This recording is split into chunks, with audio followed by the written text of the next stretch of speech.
Buenos dias. I am delighted to be here today. I've been so fortunate to meet your professor Juan Carlos over the years at a program called IMEX Frankfurt, and it is a gathering of faculty where we exchange information. So when I told him I was going to be in Spain, he said, "You must come to my school," and I was so delighted to be here. And we talked a little bit about what I could share with you. And I'm going to start with just a little bit of background about how things are in the United States, and then I'm going to narrow it down to some of what we're doing in Texas, which really addresses this role of higher educations in the United States. A little bit of background are some of the things we're going to cover, as I just mentioned. We're going to look at, I'm going to get my glasses on, a little bit of the education in the U.S. HIM is my program, Hospitality, Exhibitions, and Event Management. We'll also look at what the Department of Labor is doing, and that's really where I want to spend some time, is what the Department of Labor is doing, in particular with the Meeting and Event Management Program. I love this picture to share with you. I'll tell you a little bit about the college that I'm from, and one of the things that we do every year is an international gathering. We have over 90 languages spoken on our campus, and we have Spain represented here as well. All of the students carry their banners with them, and it's always a very joyous day at our school. We are 20,000 enrollment and no parking. So we are primarily a commuter college. We have, most of our students are looking at academic transfer, although some of them are also looking to go straight into technical programs, which is really where the meeting and event planning falls in the United States. We're about 50, just a little more women than men, and the majority of our population is Hispanic or Latino. And as I said, with the languages spoken, it's pretty amazing to walk on our campus. And something I thought that you might like to know about our school that we're super proud of right now is that both our men and women's soccer team won their national champion. Soccer is very nice here. This is super for us to have received this. A little bit about me and my program. We started out as travel, exposition, and meeting management. So we really started out as a travel agent school. And then in 2005, we started our certificate in meetings and events. We needed to diversify when the airlines stopped giving commissions, and this is when we moved into the event management program. I work with 30 advisory board members from all sectors of the industry, and they help me with my curriculum. They help me with some of the marketing of the program. Looking at some of the students in my individual program, about 50 want to go into hospitality, about 50% hospitality, 50 meetings and events. And then several of them, 40% want to pursue a bachelor's degree in the U.S., a bachelor's degree continuing on. So with that being said, let me take a few minutes and show you a visual of the education system in the United States.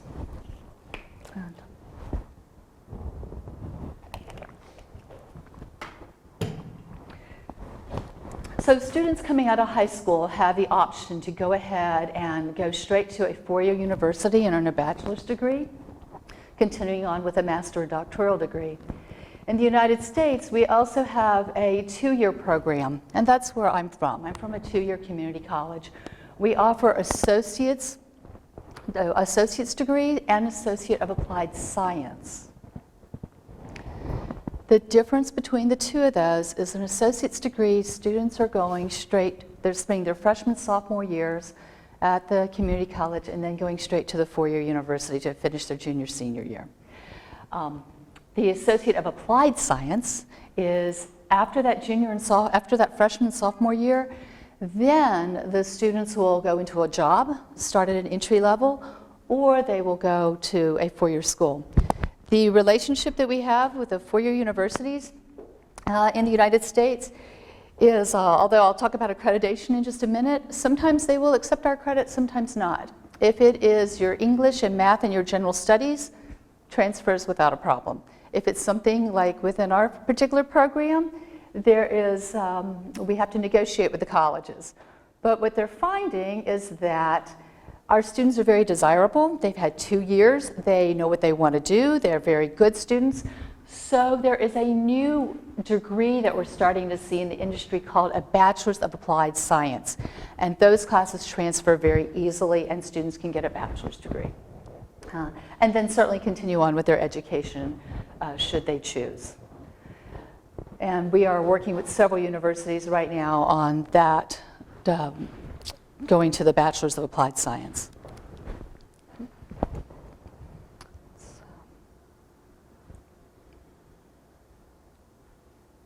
So accreditation in the United States, it is not universal.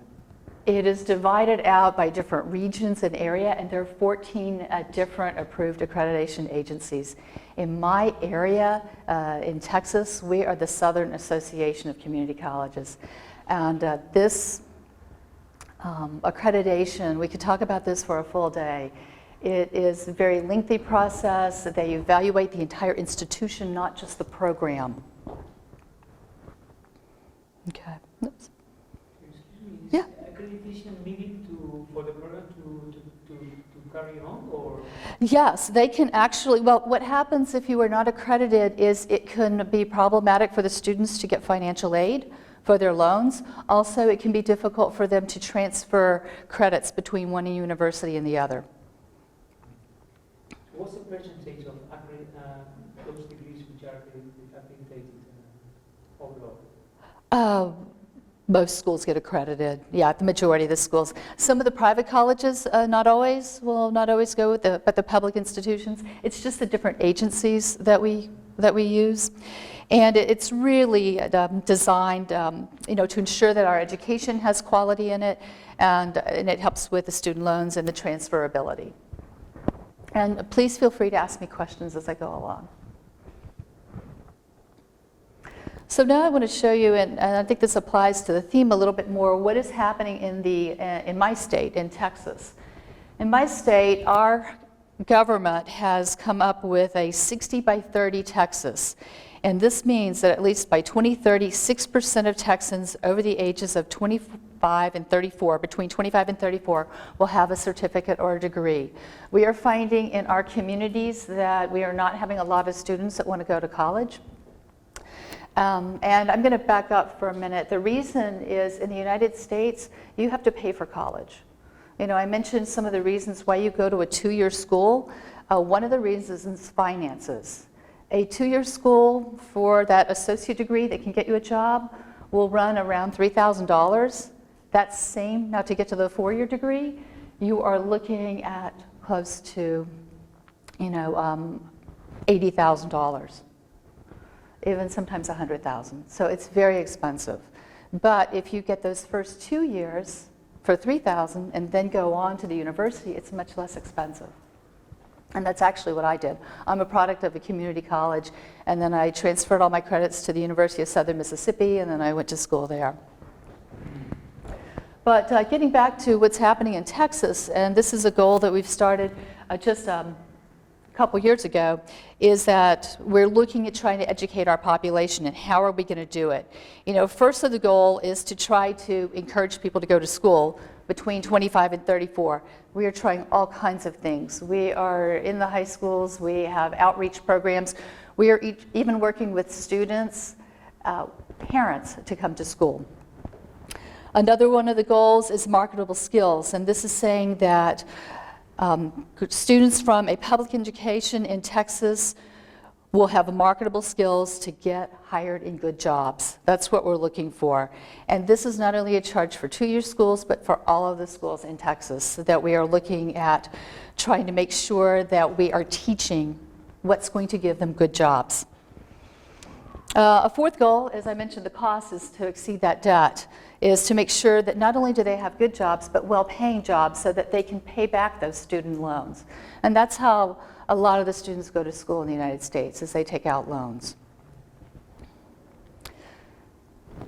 Now, when you're trying to figure out what curriculum are we going to do, I'm going to talk about what the state did in 1998. I was actually part of a committee to take all of the 2-year college courses in tourism and hospitality and to standardize them. So if you can imagine, I would be teaching one thing in tourism, somebody else would be teaching something else, a different rubric, something else different, and we all came together and looked at our curriculum and came up with some common terms and body of knowledge.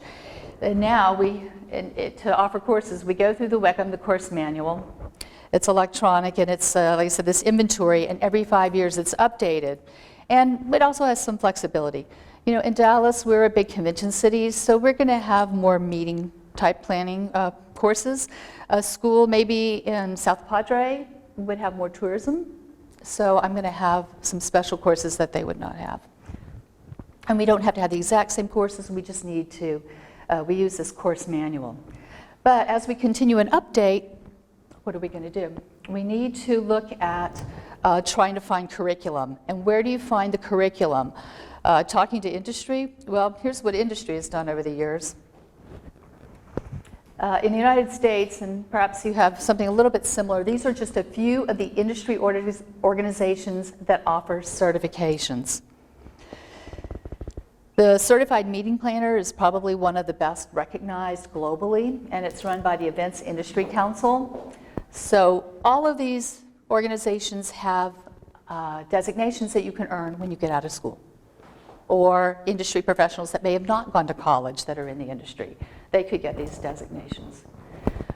But as a school, these organizations are not going to give me access to their curriculum. So MPI took the initiative a few years back to create the Meetings and Events Business Competency Standards. And this was created in 2011, and we had 12 major categories, 13 skills, over 100 sub-skills. They actually created a curriculum guide that went with this, and it was really to help colleges start to understand what we needed to include. The competency model was not really well adapted or marketed, so it has actually become morphed into what we now use for the CMP, so the Events Industry Council. And if you were to get your CMP, a lot of these domains and areas that have skill sets in them came from the MBECs. So we're building upon the body of knowledge. And I bring all of this history to you so that I can tell you where we are now. Where we are now is the U.S. Department of Labor has created a competency model. And this is really what I wanted to focus on today, is to tell you about how this model is being used. There are 5 different tiers of the model. And the first one starts with, very general things that we need to be successful: interpersonal skills, personal skills, dependability, adaptability, things you hear employers, soft skills, academic competencies, your reading, your math, your writing, all of those are very important, your technical skills. Then we go into some of the workplace skills. That's the third tier, being teamwork, customer service focused. Fourth tier is going more with industry-wide competencies, safety, security practices, sustainability. And then we get to the 5th tier. And the 5th tier, if you notice, these are the industry sectors. We have lodging, destination management, tour management, recreations, food service, and meetings and events. Meetings and events is brand new to the tier. It's only been happening the last couple of years. And as a college that teaches meeting and event planning, this is something that I'm trying to incorporate into my curriculum. So we'll show you a little bit about what they've done. And by the way, in putting this together, remember I told you all those industry organizations? They all came together to build this competency standard. Oops. Be able to click right on it so I can show you in more detail.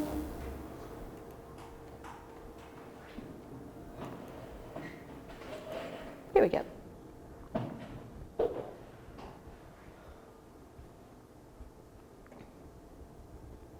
So when you get into the model itself, you can actually do an analysis of your curriculum.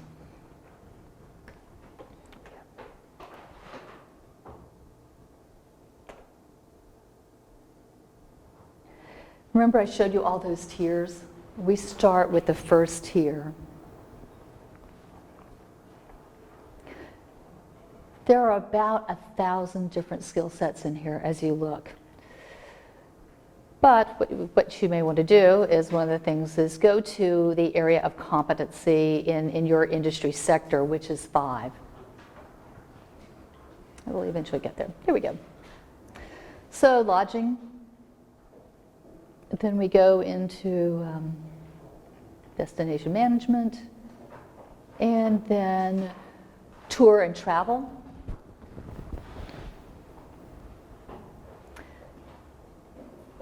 And then we go into our meetings and events. And we have these skill sets. And like I said, they've come from all of these different models that have been built over the years. So we're really excited to have this now. And as you look to finally have, and when somebody asks, what is the value of your curriculum? I can say this came from industry. This is being updated on a regular basis. This is what industry is telling us that they need, that we're including.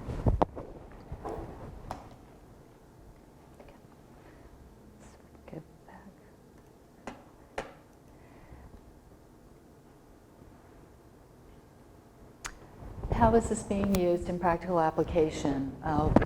One of our colleges, very close to Richland, about 3 hours away, is called Stephen F. Austin University. Stephen F. Austin University was one of the first schools to use the model. This is actually a presentation that they gave at IMAX, which I mentioned earlier. This is Dr. Gina Cousin's work and Dr. Shay Runnels. They, through a grant funded by the U.S. Park Association, they worked with a college out of South Dakota. It was a college in South Dakota looking to develop their lodging and their tourism program, and they used the model to develop it. And you can see the competency model there. This is part of her work, and now they are incorporating the model. In addition, she is actually, Stephen F. Austin is doing a little bit what I'm doing. We're taking our own curriculum and analyzing it. And the first thing we do is a gap analysis is to go through. And I'm literally in the process of taking every single one of my courses and trying to see which of those skills that it's in. Once I have completed that, I have about 20 courses in the program. And I will look at all this, and then we'll see if there's areas that we need to focus on or make changes to. This model didn't exist before in meetings and events. We always had things for tourism, we had things for lodging, but we never had it in the meeting and events area. Also, having this model allows us to be recognized as a career path for students.